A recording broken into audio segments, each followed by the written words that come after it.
Hello and welcome to Death Culture. My name is Julia Spittle. I'm Mike Bologna. And I'm Andrea West. And today we are here to explain what death culture is. I am a pre-arrangement advisor in Harrisburg, Pennsylvania, and I've been doing that for the last 4 years. Although it wasn't my dream job to sell funerals, it has become my life's work. Over the last few years, I've realized that there is a lack of education and resources in our death culture in America in general. Since that realization, I have been trying to think of ways that we can improve it for the individual to have a better grieving experience once a death occurs. A few months ago, I was hiking in Montana in a remote mountain town, and I ran into Mike.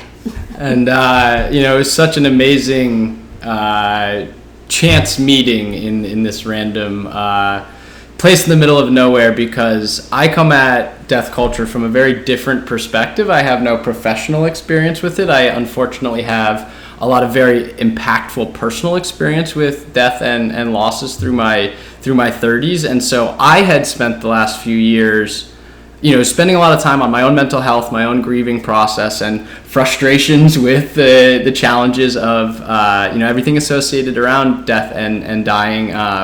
But I didn't know what to do or how to do it. I'm an entrepreneur professionally, so I knew there was something here. But meeting Julia gave me the opportunity to connect to the death business and understand it more deeply. We have been talking for a while, and we created the beginnings of a passion project, and through that process I shared it with a lot of the people, my friends, my family, the people around me. It's something that is very omnipresent in our experience, and somebody who I love and respect very much that I was able to share this with is actually my cousin Andrea. Thanks, Mike. So because Mike and I, our family, a lot of our experiences around death we have shared and gone through together.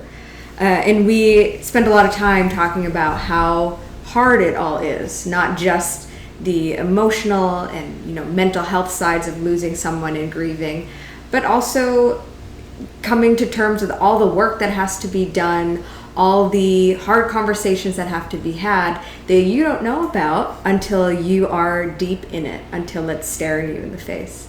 So I was really inspired when I heard about this project that was taking off, because it sounded like it would finally give us an opportunity to learn from our own personal experiences and maybe find ways to make it a little bit easier for others and change the way that we are talking about death in our culture and in our country. And we have started to explore kind of different vehicles that we could do that, knowing what our core mission was at the end of the day. And one of the first places we turned to start was our death chat. If, Julia, you want to say more? Yeah, so that conversation is the main obstacle that prevents families from preparing what they can ahead of time. It is something that families don't want to discuss because it's a little scary. It might be a little morbid, but ultimately the morbid aspect is doing nothing. Because if you don't plan your own death, somebody is going to have to, and they're going to be grieving your loss during that time. It's the last thing that any family wants to do when they lose a loved one. To get those conversations started, we are creating Death Chat. It's going to be available through all of social media platforms. We'll also have a podcast component. The goal is to have conversations about things that can relate directly to death and funerals, but also with the human experience surrounding death. It is something that every single person has experienced, if it is the loss of a pet or the loss of a loved one or being a support for someone who's going through that loss.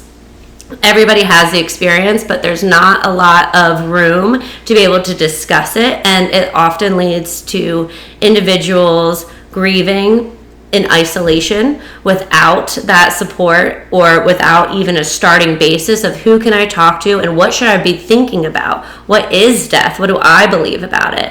And so Death Chat is going to be an area where families can individuals can come and have access to information and stories that get them to think about how they want to ensure that the death experience for their family is one of positivity and ease and simplicity.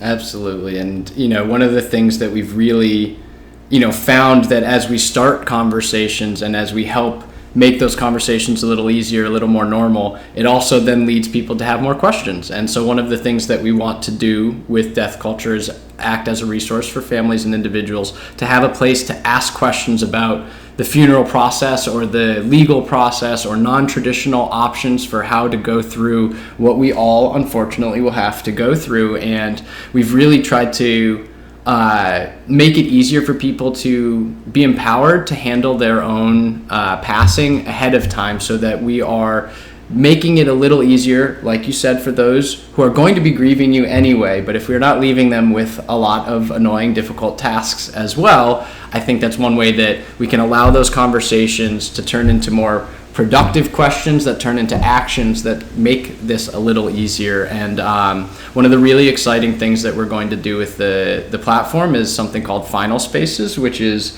our version of sort of the new age obituary. When the internet came around and we decided to upgrade the obituary, what we did was take the newspaper and put it on a website. But all of us who have grown up in the social media age have favorite songs, favorite pictures, favorite posts to our platforms, and memories of our friends. And we want to create FinalSpaces as a way for the individual to create a lasting memorial for themselves and share some of their favorite things, and a place for their family and friends to come interact after they're gone. And again, that's a way that us as individuals, as we get more comfortable and more empowered within our own dying process, we don't have to make somebody write our obituary, after we leave. And, that is a big goal for us, as we've mentioned, is to make this easier. And so we're creating this platform and these processes, as I mentioned, for families and individuals, but we've also conceived of some ways that we hope we can help the overall process and the overall business by addressing the funeral homes as well. Yeah. So we first came to this process thinking primarily about individuals in our community and in our country, to help them understand and open up these conversations. But through the work that we've done and Julia's kind of expertise in the industry, we found that there are going to be ways for us to take that perspective and broaden it, support not only folks coming to our site, but also create tools that are going to support at the funeral home, at the company level. We're talking here about how awful some of the administrative work can be around planning a death and planning a funeral. And if we are able to create tools so that funeral homes have to spend less time doing the minutia and more time on the human aspect and connection of supporting their families, that is only going to broaden our reach. So we have some really exciting tools already in process with the same passion and the same vision in mind, making the acknowledgement and the planning of a death of either an individual or an individual coping with the death of a loved one just a little bit easier and a little bit less taboo. So that's why we are here. We're really excited to be working on this together. We all come from different places, but we have the exact same passion and the exact same belief that we can make a change here. We're excited to share it with you. We're excited to learn from you. And we're just really excited to improve death culture. Let's do it. That is good.